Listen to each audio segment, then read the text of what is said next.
I'm Grace Lee Boggs, and I was born in the second decade of the 20th century, and I consider myself very fortunate to be still around in the second decade of the 21st century.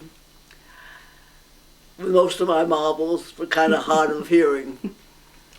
I'm sorry I can't be with you tonight because I don't travel very much anymore, but I hope that what I have to say will spark the kind of conversation among all of you that will make you feel like movement builders. Because I think the educational community, with its mixture of young people, teachers, and parents, has great promise for changing ourselves and changing our world. The most important thing that I've learned about movement building over the last 70 years is that people are not like a school of fish. They're not all alike. They don't all react in the same way to crises. In a crisis, some people don't even recognize it as a crisis. Other people become immobilized. And then there are always some people who want to do something about it. And I think movement builders need to be aware of that distinction and to recognize those people who are movement builders and learn from them and encourage them. Let me give you an example. I've lived in Detroit now for 60 years. When I came here, the packet plant a few blocks from my home was still working. The Chrysler plant where my husband worked employed 17,000 workers. If you threw a stone up in the air, when it came down, it fell upon an auto worker. Within a year or two, the packet plant had closed down, had moved to Wisconsin, as a matter of fact, and the Chrysler plant was only employing 2,000 workers, partly because production of cars had started up in Germany and Japan, and partly because of the high tech that was introduced into the plant. And if you threw a stone up in the air on the way down, it would not hit an auto worker. It would more likely hit an abandoned house or a vacant lot. And a lot depended on how you viewed that vacant lot.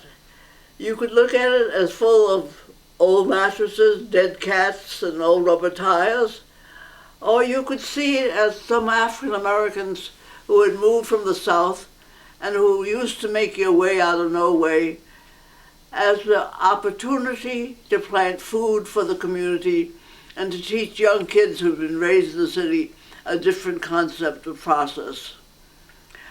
And that's what happened. These African Americans actually began to spark one of the fastest growing urban agricultural movements in the country and over the world.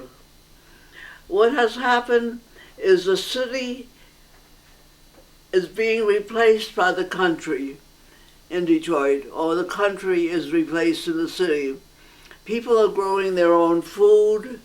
They're thinking very differently about what life is about. The assembly line jobs, which they used to cherish, what Obama calls middle-class jobs, because they paid wages that enabled them to buy a lot of goods, have disappeared. And they no longer think of those as the only possibility for making a living. They're thinking more in terms of what my friend Larry Sparks calls making a life and not just a living. And that's what's happening in Detroit. And that's what movement building is all like, is helping people realize that the end of one way of life is not the end of all life, but there are opportunities that are created by crises to build something new.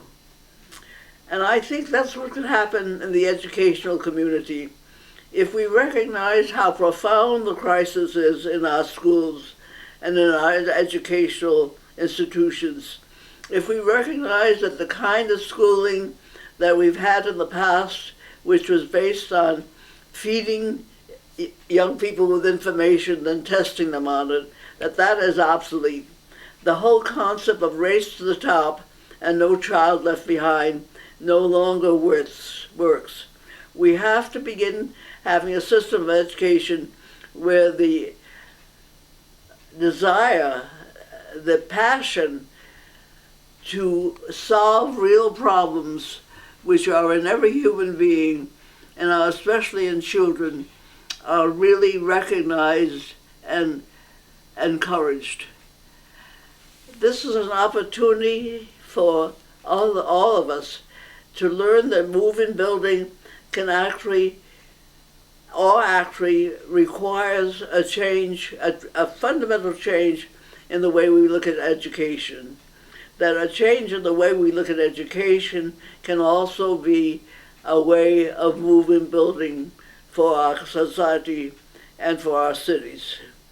So I hope you will think about this. I hope that what I have to say about movement building, to recognize that people respond differently, that they are not a school of fish, and that movement building requires recognizing and encouraging those people who want to resolve a crisis. That is what education should be about. That's what movement building should be about. And this is a great opportunity.